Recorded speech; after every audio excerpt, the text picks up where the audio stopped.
다윗은 왕입니다.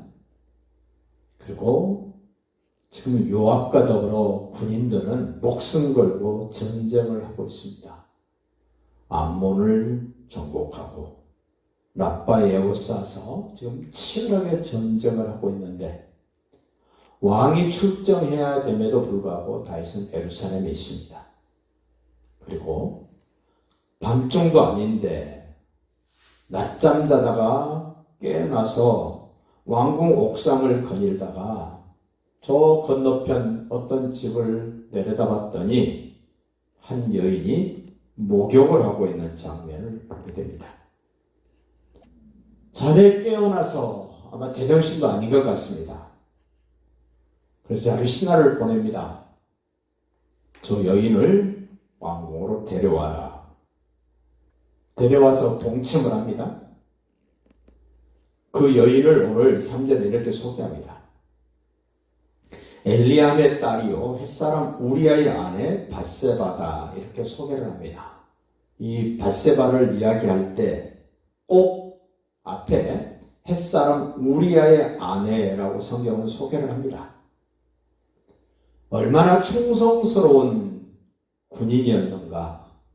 하나님을 위하여, 다윗을 위하여, 이스라엘을 위하여, 하나님의 언약궤를 위하여, 그리고 함께 목숨 걸고 싸우는 그 병사들을 위하여 얼마나 충성스러운 군인이었는가를 계속해서 우리에게 보여주면서 다윗과 이 햇사람 우리아라는 사람이 얼마나 생각이 다르고 마음이 다르고 몸가짐이 다른가.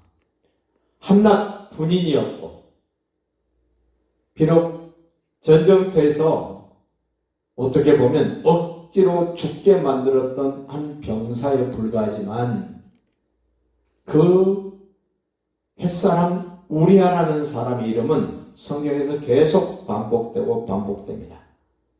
오늘 이 사무엘하 11장의 내용을 보면 우리아라는 사람이 얼마나 돋보이는가. 다윗보다 훨씬 더 멋지게 보입니다. 다윗보다 더 대단해 보입니다.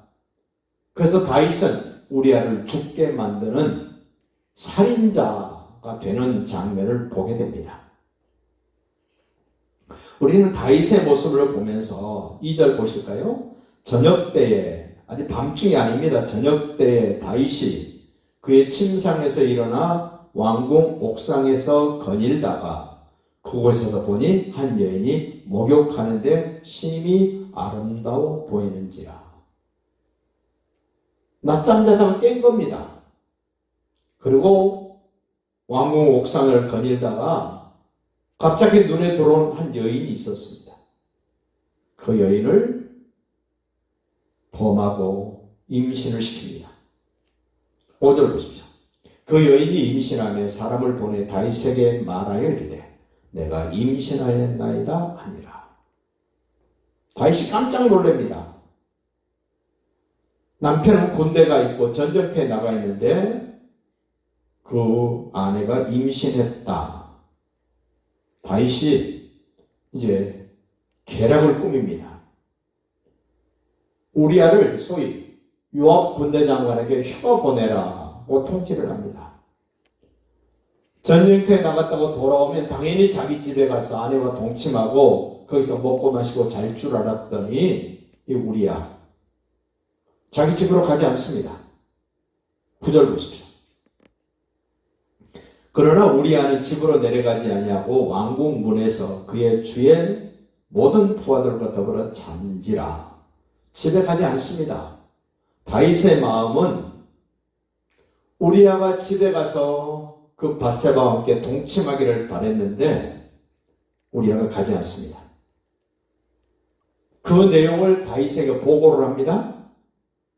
그러자 두 번째 계략을 씁니다. 11절 보십시오.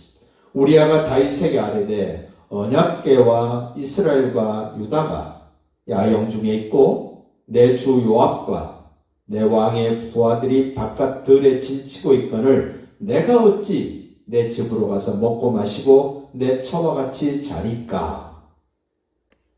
내가 이런 일을 하지 않겠다고 왕의 살아계심과 왕의 혼의 살아계심을 두고 맹세했습니다.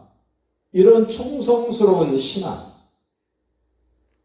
그러자 다윗이 우리아를 불러서 진수성찬을 차려줍니다. 술을 진탕 먹입니다. 13절 보십시오. 다윗이 그를 불러서 그로 그 앞에서 먹고 마시고 취하게 하니 자기가 맹세한 것 때문에 자기 집으로 가지 않고 아내를 찾지 않는 것을 보고 다윗은 술을 먹여서 정신을 좀 혼미하게 하면 본능적으로 자기 집으로 가고 자기 아내를 찾겠지라는 마음에서 술을 먹입니다. 13절 다시 보십시오. 다윗이 그를 불러서 그로 그 앞에서 먹고 마시고 취하게 하니 저녁 때 그가 나가서 그의 주의 부하들과 더불어 침상에 눕고 그의 집으로 내려가지 아니했다. 두 번째 다윗의 계략도 수포로 돌아갑니다. 그래서 세 번째 계략을 세웁니다. 군대장관 요압에게 편지를 써서 다윗이 보냅니다. 전쟁이 가장 치열하게 전투가 벌어지고 있는 그 현장 제일 선발대에 우리아를 세워라. 그리고 그 우리아를 죽도록 만들어 버립니다. 14절 보십시오. 아침이 되면 다윗이 편지를 써서 우리아의 손에 들려 요압에게 보내니 이래도 안 되고 저래도 안 되니까 이제는 다윗이 우리아를 죽이고 싶은데 그냥 직접 죽이지는 못하니까 전쟁터에서 죽게 만드는 세 번째 계략을 세웁니다. 15절입니다. 그 편지에 써서 이르기를 너희가 우리아를 맹렬한 싸움에 앞세워 두고 너희는 뒤로 물러가서 그로 맞아 죽게 하라 하였더라. 죽이도록 만든 장본이 다윗입니다. 자기 병사들에게 제일 치열한 전투가 벌어진 현장 제일 앞에 선발대 선두주자로 우리아를 세우고 너희들은 잠시 뒤로 물러나서 적들에 의해서 우리아가 맞아 죽도록 그런 환경, 그런 형편을 만들으라고 요압에게 편지를 써서 보냅니다. 다윗 왕의 명령을 따라 요압이 전투에 우리아를 제일 앞세웁니다. 17절 보십시오. 그 성 사람들이 나와서 요압과 더불어 싸울 때 다윗의 부하 중 몇 사람이 엎드려지고 햇사람 우리아도 죽으니라. 우리아를 죽도록 만듭니다. 자기가 죄 지은 것을 덮기 위해서, 감추기 위해서, 숨기기 위해서, 다른 사람들을 속이기 위해서 우리아를 죽게 만드는 이 다윗. 다윗은 이 사건을 통하여 이제는 내리막길을 걷습니다. 사무엘하 11장은 다윗으로 하여금 내리막길을 걷게 만드는, 어떻게 보면 높이뛰기 선수 우상혁 선수가 최고점으로 올라가면 떨어지게 됩니다. 사무엘하 11장은 다윗으로 하여금 떨어지게 만드는 그런 현장을 보게 됩니다.